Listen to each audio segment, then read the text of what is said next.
Headline edition, July 8, 1947. The Army Air Forces has announced that a flying disc has been found and is now in the possession of the Army. Army officers say the missile, found sometime last week, has been inspected at Roswell, New Mexico, and sent to Wright Field, Ohio, for further inspection. Headline edition will bring you special reports and interviews in a moment.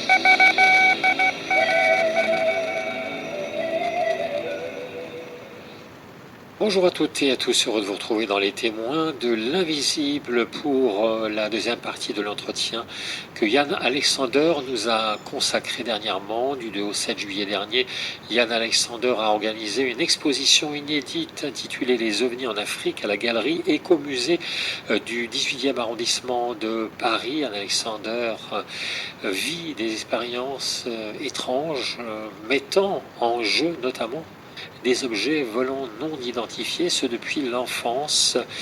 Et ces événements ont pris une étrange tournure lors d'une hospitalisation sur laquelle il revient sans plus tarder. Je suis arrivé à l'hôpital avec des fourmillements très violents au bout des doigts, des fourmillements très violents au bout des pieds. J'avais le visage complètement rouge, comme si j'étais passé sous un micro-ondes ou je sais pas quoi, et gonflé. Et après plusieurs nuits de cauchemars, vraiment, bon, avec un goût très bizarre dans la bouche, un goût métallique dans la bouche, donc tout ça mis bout à bout. Je suis allé aux urgences et l'équipe médicale a pensé que je faisais un AVC à l'époque. Et donc on m'a fait les prises de sang, etc. Les prises de sang n'ont rien donné. Et je sais que quand l'équipe médicale a quitté, je fais court l'histoire évidemment, mais quand l'équipe médicale m'a laissé pendant les horaires de pause, j'étais avec les autres malades, j'étais moi-même sur un brancard, et j'étais très déprimé, très très déprimé. De me dire mais j'ai tout raté, enfin vraiment j'étais déprimé. Et je regarde les néons, et il y a... je pensais que c'était un infirmier qui me touchait la jambe droite. Et donc, je me suis retourné pour l'engueuler parce que d'abord, j'aime pas qu'on me touche dans le cadre médical, et encore moins sans mon autorisation. Et il n'y avait personne. Et non seulement il n'y avait personne, mais à ce moment-là, toutes mes douleurs ont disparu. Tout. Je pouvais à nouveau fermer les mains, ouvrir les mains sans avoir mal. Et j'étais presque comme un grand gamin hilar à agiter et refermer les mains au milieu de la salle pendant que les autres étaient groggy, les autres malades n'étaient pas dans des beaux états. Et quand le jeune médecin est venu me voir navré, il me dit mais les prises de sang n'ont rien donné. Je dis mais vous pouvez me laisser partir, j'ai plus mal. Il me dit non, c'est pas possible, vu l'état dans lequel vous êtes arrivé ce matin, c'est pas possible, on ne peut pas se permettre, nous avons prévu une hospitalisation de 3 jours pour vous. Alors vraiment, mais comme la prise de sang ne donnait rien, il a dit ce qu'on va faire, on va vous faire une ponction lombaire. J'avais déjà tellement entendu parler de choses autour de la fameuse ponction lombaire. J'ai dit qu'est-ce que c'est que ce truc-là? Bon, la ponction lombaire finalement elle est passée, mais il n'y avait rien, il n'y avait pas de résultat.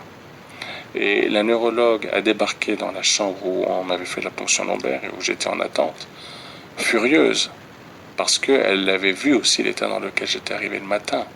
Elle avait dit, mais non, mais vous ne jouiez pas la comédie, vous étiez dans un sale état, c'est pas possible que maintenant tout va mieux, c'est pas possible.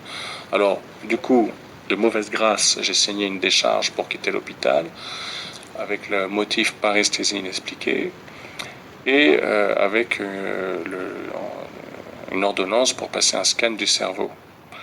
Et donc j'ai passé le scan, et après j'ai eu rendez-vous avec la neurologue pour faire le bilan. Et c'était la même. Alors moi je pensais qu'elle ne me reconnaissait pas, parce que quand même il y a beaucoup de monde dans un hôpital parisien. Donc je pensais qu'elle ne me reconnaîtrait pas. Et j'étais dans son bureau, nous avons regardé les résultats, légère compression médulaire au niveau du cerveau, rien de particulier, rien de notable, rien de grave. Elle a retiré le CD-ROM, elle me l'a passé. Et là, je me souviendrai toujours, elle me dit, et maintenant, dites-moi vraiment ce qui s'est passé. Et donc, là, j'étais pris de court. Elle se souvenait de qui j'étais et ce qui s'était passé. Alors, je vous cache pas que j'ai quand même regardé la porte d'entrée et analysé mes capacités à courir, en me disant, si jamais je dis la vérité, qu'elle veut me mettre sous camisole, je peux toujours courir et faire un sprint. Et je lui ai dit ce qui s'était passé. Et elle a été très très imperturbable. Elle me dit mais encore.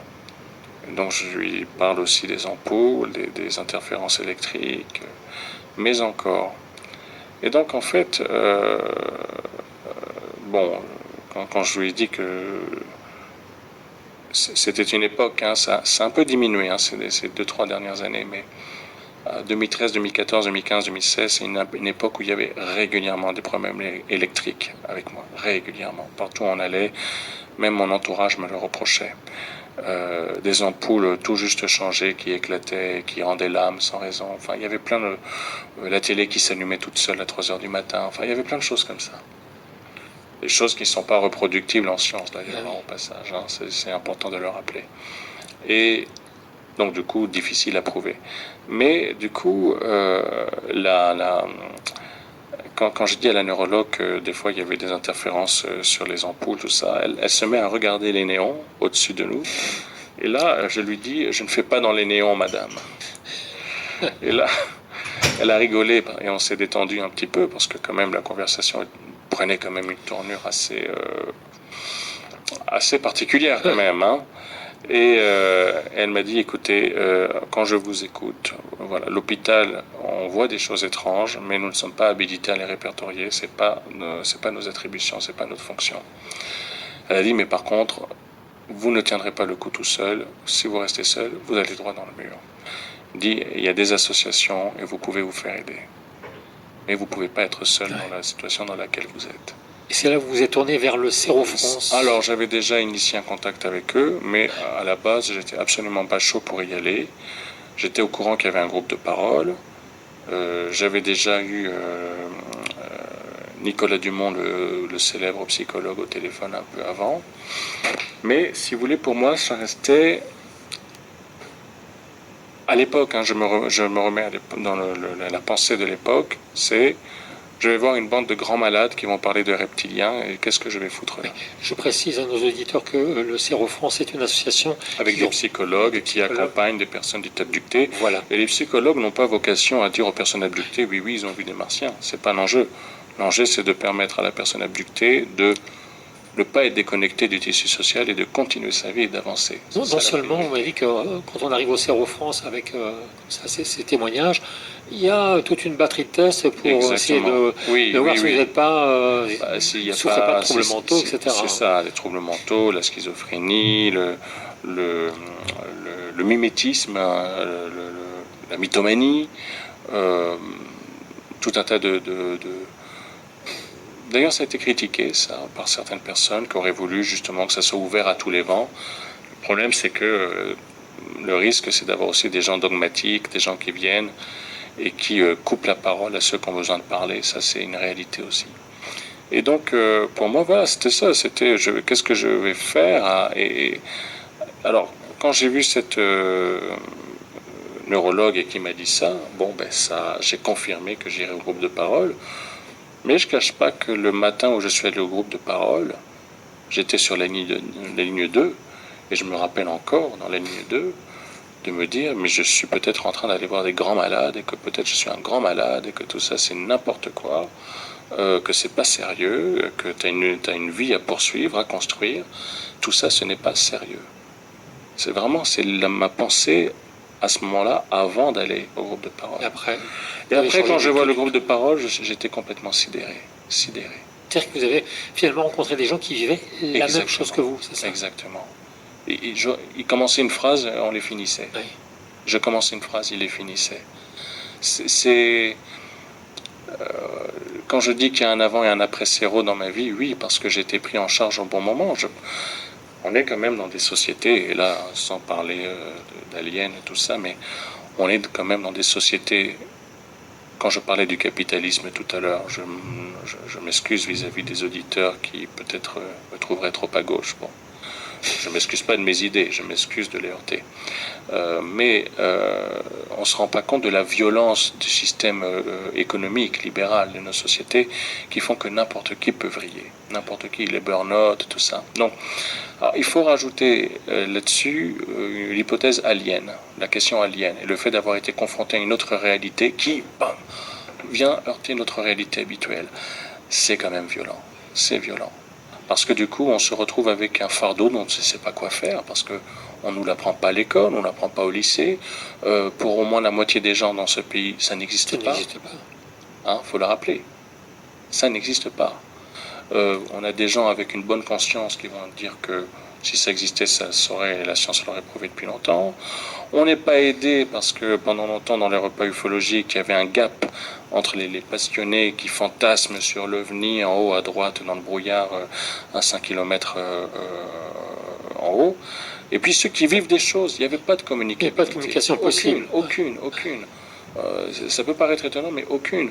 Donc, des groupes de parole où des gens peuvent avoir une parole libre et sans que quelqu'un dise non, mais en fait tu dis que c'est négatif, mais je vais t'expliquer pourquoi c'est pas négatif. Non, mais on laisse d'abord la personne parler. Juste laisser la personne parler. Alors ce que vous dites, parce qu'effectivement on a même reçu ici des gens qui considèrent que, voilà, on va dire que les ovnis sont des lanceurs d'alerte sur le nucléaire, sur la pollution, etc., qui nous viennent en aide.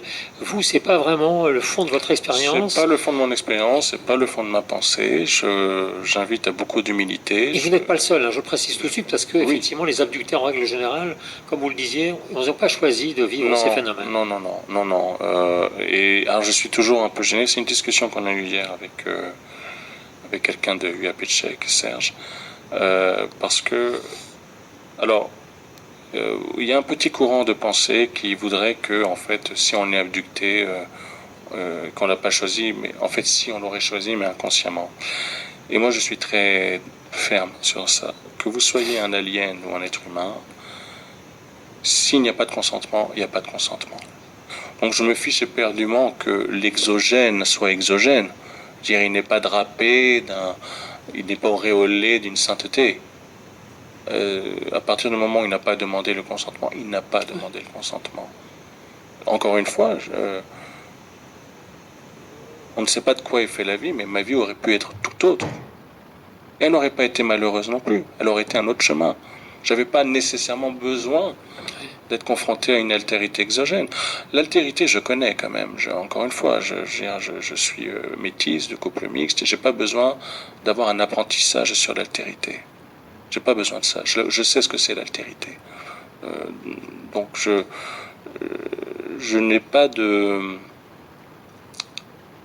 On fait beaucoup parler les exogènes, on leur projette souvent on leur projette des souhaits, on leur projette des fantasmes qui en disent plus sur nous que sur eux. Que sur nous, absolument. Oui. Je voudrais qu'on parle à présent maintenant, donc deuxième partie de cette émission, les ovnis en Afrique, parce que vous l'avez dit, donc vous êtes d'origine franco-gabonaise, et vous vous êtes intéressé à la perception que les Africains ont de ce phénomène, et puis l'histoire des ovnis en Afrique, parce que on parle beaucoup des ovnis aux États-Unis, des ovnis en Amérique du Sud, en France aussi, mais on ne sait pas trop ce qui se passe sur le continent africain. Or, là-bas, comme ici, c'est un peu la même chose. C'est pareil. Ce qui change, c'est les noms, c'est les grilles culturelles, mais il n'y a pas de spécificité africaine du phénomène ovni. En Europe, les gens voient des triangles. Au Nigeria, des gens voient des triangles. Aux États-Unis, des gens vont voir des orbes. Au Kenya, des gens vont voir des orbes. Il n'y a pas de différence fondamentale. C'était important de faire... Bon, c'est vrai que cette exposition qui a été donc organisée par UAP Afrique, que j'ai fondée en novembre dernier, et UAPTCHEK, cette exposition est une sorte de prolongement de l'ouvrage La question des ovnis en Afrique centrale que j'avais écrit en novembre dernier et où c'était une série d'entretiens avec des gens de la société civile du Gabon et des deux Congos, avec des anthropologues, avec des philosophes, avec des artistes, avec des monsieur et des madame tout le monde aussi, avec des étudiants, etc. Et je dirais que l'avantage d'avoir travaillé sur ce sujet, c'était aussi que ça coupait l'herbe sous le pied de cette obsession post-47 des États-Unis et des ovnis. C'est-à-dire que là, on a des témoignages de gens qui voient des choses depuis des siècles, qui voient des engins, hein, on précise, des engins, des soucoupes, depuis des siècles. Depuis des siècles. Et dans des régions, des fois, on a au fin fond du Sud-Soudan, dans ces endroits, ces plateaux arides, secs, où ce n'est pas toujours fertile. Et on a des témoignages comme ça. On a des témoignages dans des zones où la vie n'est pas facile et où des gens voient des humanoïdes, ils ne savent pas ce que c'est, ils n'ont pas de référentiel. Et des fois, ils voient un engin à côté, au Sud-Soudan, au Kenya, en Éthiopie, en Érythrée, dans des pays qu'on n'associe d'ailleurs pas la plupart du temps à la question OVNI, tellement elle a été polluée par l'industrie hollywoodienne. Et c'est vrai que c'est très très malhonnête intellectuellement de toujours parler de l'histoire moderne des ovnis ou du mythe moderne des ovnis en prenant pour cadre les États-Unis et Roswell. Il s'est passé énormément de choses avant, y compris en Europe. Je rappelle que le plus ancien cas d'abduction répertorié, c'est en 1917 en Finlande, avec le cas de Annie Letou. C'est l'un des plus vieux cas du XXe siècle, en tout cas. Il y en a sûrement eu avant, mais en tout cas du XXe siècle, c'est le cas d'Annie Letou, qui va raconter des choses que d'autres gens vont raconter après, avec toujours les grandes lignes. La zone de haute étrangeté, le côté absurde de la situation, tout un ensemble de choses comme ça. Il y avait déjà en Finlande dès 1917. J'imagine comment son témoignage a dû être reçu à l'époque, en 1913. C'est bien simple, les gens, le prêtre orthodoxe du village lui a dit qu'elle avait vu des diables et qu'elle devait prier. Voilà. Ce qui est une réaction qu'on retrouve aussi en Afrique, dans beaucoup de sociétés. Justement, c'est la question que je vais poser. Oui. Comment est reçue cette... pas très bien. C'est ça. C'est aussi une autre idée reçue, selon laquelle les Africains seraient forcément plus ouverts. Non, pas spécialement. Ça vous fait paraître pour un mystique. Être mystique, c'est pas forcément. Alors, si vous êtes le guérisseur ou le sorcier attitré officiel, ça va. Mais enfin, si vous êtes un monsieur et madame tout le monde, tout d'un coup mystique, non, en termes de perception par la société, c'est pas terrible. Beaucoup de gens, moi je suis sidéré depuis que ce bouquin est sorti, depuis l'exposition aussi, de Camerounais qui écrivent, de Maliens qui écrivent, de Sénégalais qui écrivent et qui ont des histoires à raconter. Mais tout ça, c'est tu. C'est impressionnant de voir d'un bout à l'autre dans le monde, dans des sociétés très différentes, cette omerta, ce tabou. En plus, on est dans des sociétés africaines qui sont pleines de tabous. Pleines de tabous. Il faut le rappeler, pleines de tabous. Donc, pleines de tabous, pleines d'interdits, des sociétés de l'emprise. À part dans les grandes villes où c'est un peu moins présent, mais quand même. Donc c'est compliqué. Mais c'est vrai qu'en Europe, on a le MUFON, en France, on a le GEPAN, on a la Commission A3 Sigma, on a tout ça. Il n'y a rien de tout ça dans 99% des pays sur le continent africain. Il y a une sorte de coquille vide en Afrique du Sud. Quand je dis coquille vide, c'est parce que la personne n'est absolument pas à la hauteur des enjeux qui se jouent depuis 3 ans. Je rappelle quand même que David Grush est passé par là. Oui, David Grush, c'est ce lanceur le fameux lanceur d'alerte qui explique que les Américains disposent de matériaux extraterrestres. Et donc, il y a eu un âge d'or de l'ufologie sud-africaine, mais actuellement, il n'y a rien. Il n'y a rien. Alors, moi, c'est vrai que j'ai fondé UAP Afrique, je reçois des témoignages, je remercie, des fois je garde contact avec les personnes, mais je le dis toujours, j'ai lancé quelque chose, mais charge aux autres, s'ils veulent vraiment avoir des réponses, poursuivre l'aventure. C'est le début de l'aventure. C'est le début de l'aventure. Moi, je veux dire, à la rentrée... Il y a des concerts à Paris, à la Charité-sur-Loire, à Angers. J'ai ma vie, moi, puis j'ai une vie familiale, j'ai un fils, j'ai une vie privée. Enfin, c'est pour ça que je dis que l'ufologie n'est pas une passion chez moi, c'est un engagement citoyen.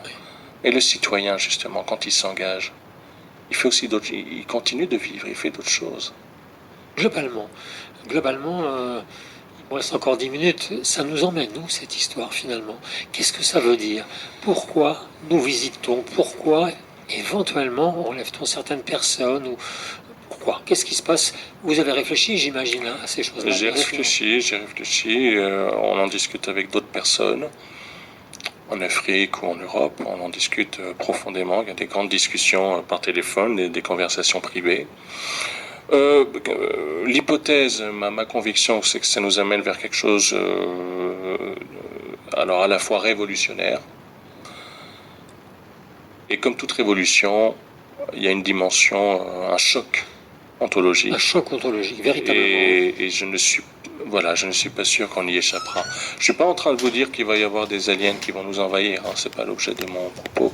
Je crois qu'il suffirait d'un ovni qui se montre de façon non élusive pendant 1 heure au-dessus d'une grosse ville pour déjà avoir des réactions particulières. Mais je crois que j'ai cette conviction parce que j'en ai un peu marre du verbe croire, des croyances, tout ça. Bon, je suis agnostique, je précise, je n'ai pas de position sur la vie après la mort, ou des choses comme ça. Mais il y a quelque chose qui va se poursuivre, qui a déjà été amorcé avec le Covid. Le Covid a donné un aperçu et il est probable qu'il y ait quelque chose qui se passe. C'est difficile faut bien comprendre que l'ufologie, c'est comme la géopolitique de façon générale, c'est un bourbier. C'est un vrai bourbier. Oui, c'est assez morcelé, c'est une communauté très morcelée. Alors, on sort d'un bourbier de 30 ans, 40 ans, pour arriver dans un nouveau bourbier, avec plus de perspectives, plus de choses concrètes, plus de réponses, et ces réponses appellent encore plus de questions. Oui. Et puis il y a aussi une guerre de l'information des États autour de la problématique entre la Chine, la Russie, les États-Unis, ce qui complique tout. L'Union européenne et chaque pays aussi, chaque puissance